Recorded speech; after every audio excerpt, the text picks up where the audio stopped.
नमस्कार। Study classes में आपका स्वागत है। तो आज हम कक्षा 6 सामाजिक अध्ययन के बारे में देखेंगे। सामाजिक अध्ययन के अंतर्गत हमारा एक पुस्तक है जिसका नाम है हमारे अतीत, जिसमें आज हम यूनिट 5 यानी अध्याय 5 को देखेंगे, जिसमें हमारा अध्याय का नाम है क्या बताती हैं हमें किताबें और कब्रें। किताबें और कब्रें क्या बताती हैं, इससे संबंधित हम यहाँ पर इस चैप्टर से संबंधित हम यहाँ पर प्रश्न एवं उत्तर को देखेंगे। इससे पहले की वीडियो में हम अध्याय 4 तक देख चुके हैं, जो कि आप प्लेलिस्ट में जाकर आप वहाँ से देख सकते हैं। तो आज हम अध्याय 5 को देखेंगे, जिसमें पाठ्य पुस्तक के आंतरिक प्रश्न को देखेंगे, जिसमें पहला नंबर प्रश्न है, पेज नंबर 48 में मिल जाएगा। ये आप अपने पुस्तक से देख लेंगे इस प्रश्न को। जैसे कि प्रश्न है, महापाषाणों के निर्माण के लिए लोगों को कई तरह के काम करने पड़ते थे। इसके निर्माण के लिए लोगों को कई तरह का काम करना पड़ता था।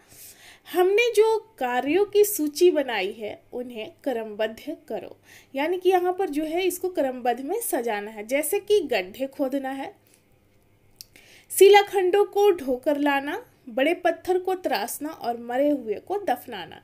तो इसको हमें क्रमबद्ध से, ये कार्य की सूची जो है इसे हमें क्रमबद्ध रूप में सजाना है। तो इसके उत्तर में देखेंगे तो सबसे पहले क्या होगा कार्यों की सूची में, तो सबसे पहले हो जाएगा गड्ढे खोदना। फिर गड्ढे खोदने के बाद हो जाएगा मरे हुए व्यक्ति को दफनाना। फिर उसके बाद होगा शिलाखंड, यानी कि पत्थर के टुकड़े को ढोकर लाना। और फिर उसके बाद हो जाएगा बड़े पत्थरों को तराशना। अगला प्रश्न है, प्रश्न 2 है, पेज नंबर 48 में ये प्रश्न आपको देखने को मिलेगा। आप अपने पुस्तक से देख लेंगे। प्रश्न है कि क्या हड़प्पा के शहरों में लोहे का प्रयोग होता था। तो इसके उत्तर में देखेंगे नहीं, हड़प्पा के शहर में लोहे का प्रयोग नहीं होता था। वहां के व्यक्ति लोहे का प्रयोग नहीं करते थे। अगला प्रश्न है, पेज संख्या 50 में ये प्रश्न आपको देखने को मिलेगा। प्रश्न पूछा जा रहा है यहाँ पर कि क्या तुम्हें लगता है कि यह किसी सरदार का शव था। अपने जवाब का कारण बताओ। तो इसके उत्तर में देखेंगे हाँ, यह शव किसी सरदार का होगा, क्योंकि यह घर जो था अन्य घर की, दूसरे घर की तुलना में बहुत बड़ा था तथा बस्ती के बीचों बीच में यह बसा था। और शव को दफनाने के लिए, यानी लाश को दफनाने के लिए 4 पैर वाले बड़े संदूक का प्रयोग किया गया था। इसलिए हमें लगता है कि यह किसी सरदार का शव था। अगला प्रश्न पूछा जा रहा है, तुम्हारे अनुसार शरीर के बारे में उन्होंने इतनी विस्तृत जानकारी कैसे इकट्ठी की होगी। पेज संख्या 50 में आप देख लेंगे ये प्रश्न।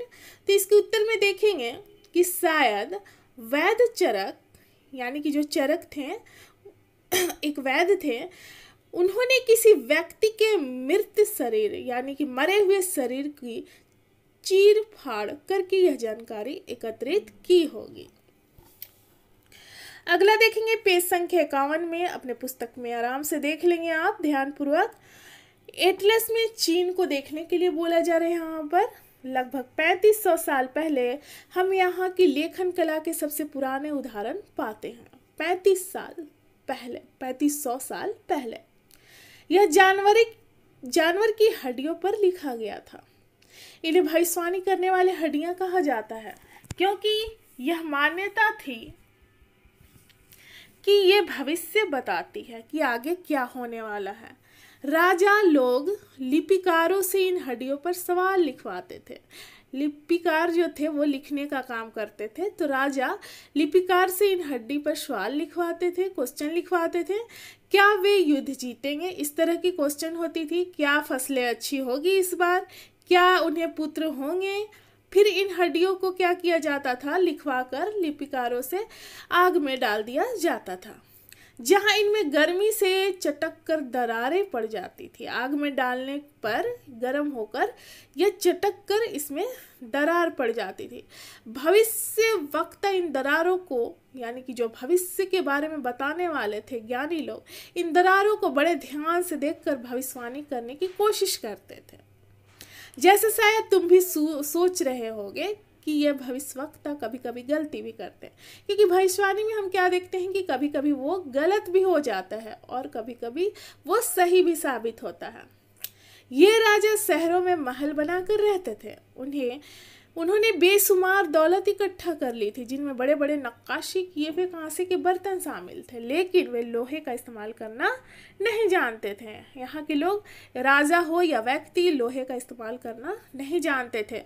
तो इससे संबंधित प्रश्न है कि ऋग्वेद के राजा और इन राजाओं के बीच कोई एक फर्क बताइए, अंतर बताइए।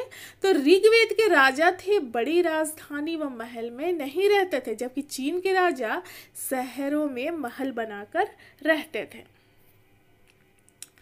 कल्पना करने को बोला गया है। यहाँ पर प्रश्न है कि तुम 3000 वर्ष पहले के इनाम गांव में रहती हो। पिछले रात सरदार की मृत्यु हो गई। आज तुम्हारे माता पिता दफन की तैयारी कर रहे हैं। सरदार की मृत्यु हो गई तो उनके दफन की तैयारी कर रहे हैं तुम्हारे माता पिता, और यह बताते हुए सारे दृश्य का वर्णन करो कि अंतिम संस्कार के लिए कैसा भोजन तैयार किया जा रहा है। तुम्हें क्या लगता है खाने में क्या दिया जाएगा? तो इसके उत्तर में देखेंगे कि मेरे माता पिता, क्योंकि यहाँ पर कल्पना करने के लिए बोला गया था कि आप कल्पना करो, इसलिए हम इसके उत्तर में लिखेंगे कि मेरे माता पिता सरदार को उसके घर के आंगन में दफनाने के लिए गड्ढा खोद रहे हैं। सरदार का घर बस्ती के बीच में है और सरदार के शव को 4 पैरों वाले मिट्टी के एक बड़े संदूक में बंद करके दफनाया जाएगा।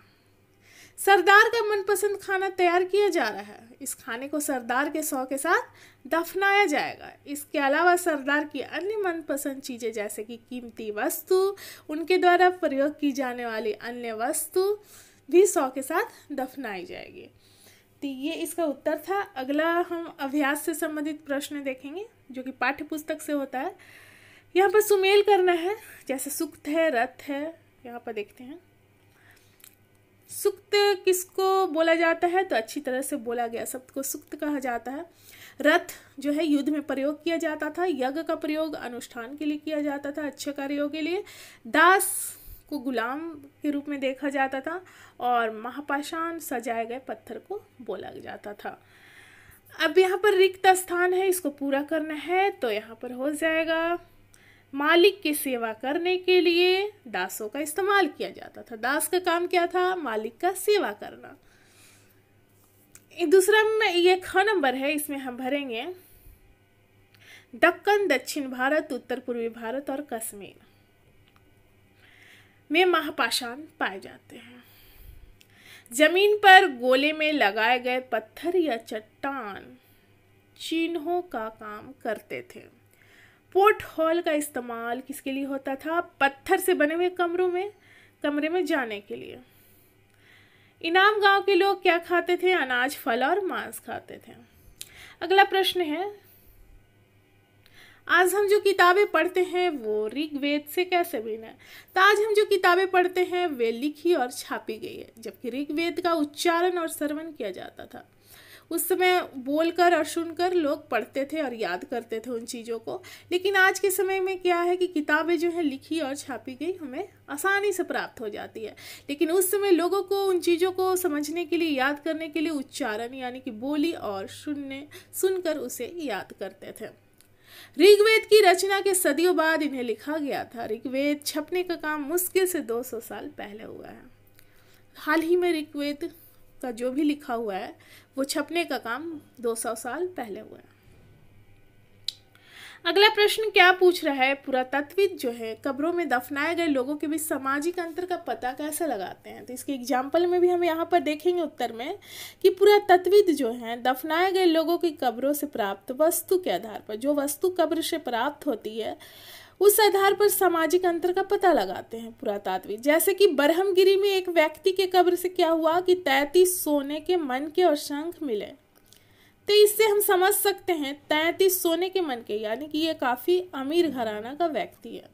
जबकि दूसरे कब्र के कंकाल के पास क्या मिला, केवल मिट्टी के ही बर्तन मिले, तो हम समझ सकते हैं कि ये गरीबी घराने का व्यक्ति है। यह अंतर दफनाए गए लोगों की सामाजिक स्थिति यानी कि भिन्नता को, अंतर को बताता है। यहाँ पर हम अनुमान लगा सकते हैं कि जो बरहमगिरी का व्यक्ति था वो काफ़ी अमीर घराने का था, और दूसरी कब्र से जो हमें हड्डियाँ प्राप्त हुई और मिट्टी से बर्तन, मिट्टी के ही बर्तन मिले, मैंने यहाँ पर हम देख सकते हैं कि मिट्टी से बना हुआ बर्तन, तो ये हम पता लगा सकते हैं कि ये गरीब घर का व्यक्ति है।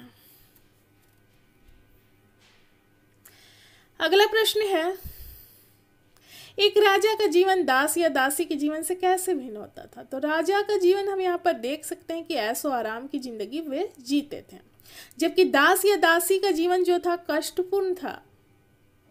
दास या दासी वे स्त्री और पुरुष दोनों होते थे जिन्हें राजा द्वारा युद्ध में बंदी बनाया जाता था। बंदी बनाकर ये फिर उसे दास बना लेते थे। उन्हें राजा की जायदाद माना जाता था। दास दासियों को राजा का जायदाद माना जाता था और उन्हें राजा की सभी आज्ञा, राजा जो कहते थे उनका पालन करना पड़ता था इन दास दासियों को। तो हम देख सकते हैं कि इन दोनों के बीच जो है जीवन, यानी कि इनका जीवन काफ़ी भिन्न है। राजा जो है ऐशो आराम की ज़िंदगी जीते थे और जो आज्ञा देते थे दासों को पालन करना पड़ता था, और दास का जीवन जो था बहुत कष्टपूर्ण था। यहाँ पर प्रश्न है, आप अपने अनुसार ही करेंगे। पता करो कि तुम्हारे विद्यालय के पुस्तकालय में धर्म के विषय पर किताबें हैं या नहीं। तो आप अपने विद्यालय से पता करेंगे कि धर्म के विषय पर किताब है या नहीं। उस संग्रह से किन्हीं 5 पुस्तक का नाम बता। तो आप अपने विद्यालय में देखेंगे जो जो पुस्तक होंगे, आप यहाँ पर आप उसे लिख सकते हैं। एक याद की हुई कविता या गीत लिखो। तुमने उस कविता या गीत को सुनकर याद किया था या पढ़कर। तो आपने जैसे याद किया था, सुनकर याद किया था या पढ़कर याद किया होगा, तो उसे आप यहाँ पर लिखेंगे और जो कविता या गीत है वो जो आपको याद है वो लिखेंगे। ये भी उत्तर आप खुद ही करेंगे। प्रश्न है, ऋग्वेद में लोगों का वर्गीकरण उनके काम और उनकी भाषा के आधार पर किया जाता है। नीचे की तालिका में तुम 6 परिचित लोगों का नाम भरो। आप जिसे जानते हैं 6 लोग का नाम भरे। इनमें 3 पुरुष और 3 महिला होना चाहिए, यानी कि 3 पुरुष और 3 महिला होना चाहिए। 6 लोग, प्रत्येक का पेशा और भाषा लिखो कि वो क्या करते हैं और वो किस भाषा में, यानी किस भाषा को जानते हैं। क्या तुम उस विवरण में कुछ और जोड़ना चाहोगे? अगर आप कुछ और जोड़ना चाहते हैं तो आप इसका आप अपने से लिख लेंगे यहाँ पर। तो यहाँ पर हमारा जो है वीडियो समाप्त होता है। मिलते हैं अगले अध्याय में, अध्याय 6 में मिलेंगे। यहाँ पर हमारा वीडियो समाप्त होता है। धन्यवाद।